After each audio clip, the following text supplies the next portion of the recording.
What's up mga ka-okay? Masaya pa sa ganang buhay po sa ating lahat. Meron tayong tutulungang estudyante na sira ang sapatos dahil sa hindi magandang quality. Siya po estudyante ko at ngayon ay tutulungan ko siya na yung kanyang sapatos ay medikit kasi paano, tinan mo, nakita niyo naman yung lakad niya, di ba? Ngayon,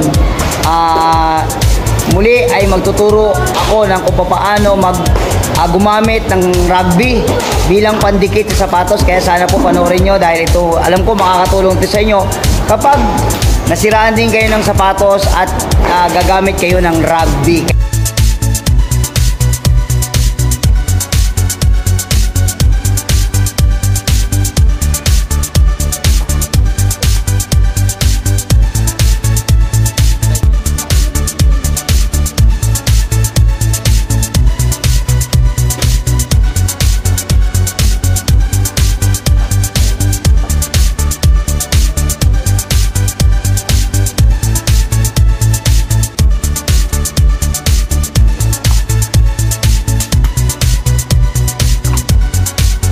Yung sapatos ni Jesselie, hindi na magagawa ng paraan kasi yung swelas, nagkawatak-watak na, tinapon na daw niya sa basurahan. Papakita ko sa inyo mamaya. Kasi ito muna yung nilinis ko, papagamit ko muna sa kanya kasi nakakaawa naman. Uuwi siya ng isa na lang yung sapatos. Kaya ito papagamit ko sa kanya.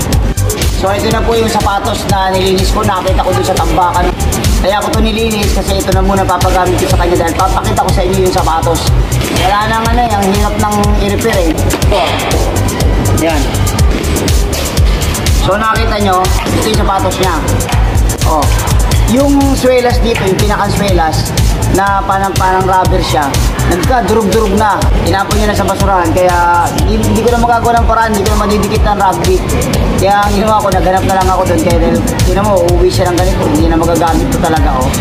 Wala nang pang Isa naman, tinan mo, nagsisimula na. Ito yung isa, ganyan.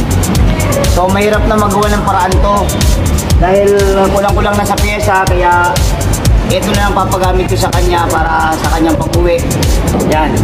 Ito po ay galing sa dati kong player na si Jenny May Tevez. Shout out kay Jenny May Tevez. Maraming salamat ha. Ito yung sapatos mo, papagamit natin. Hindi niya na po ito ginagamit. Sukat mo.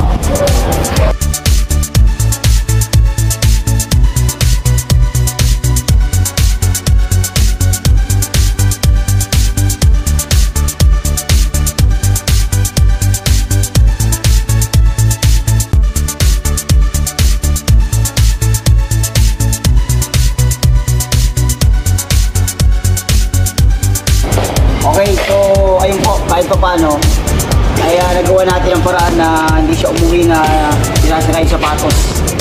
Ayan. So ngayon po, papakilala ko sa inyo yung may-ari ng sapatos. Player yun. Ayun po, eto, papakilala ko sa inyo yung may-ari at hingi tayo ng pahinutulot kung ibibigay niya na to. Ayan, si Jenny May Tevez, siya po yung may-ari ng shoes. At bibigay mo na ba sa kanya?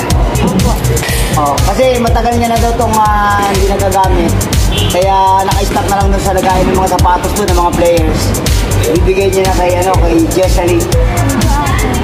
So ngayon po ay hindi na natutuloy yung pagtuturo ko ng pagdidikit ng rugby kasi mahirap na itong gawa ng paraan. Kaya naghanap na lang tayo ng pwedeng masuot ka pag-uwi. Okay, maraming salamat po. Paki-subscribe lang po ng aming YouTube channel, Coach Manny. Mabuhay kayo lahat. God bless you all. Bye. Bye-bye.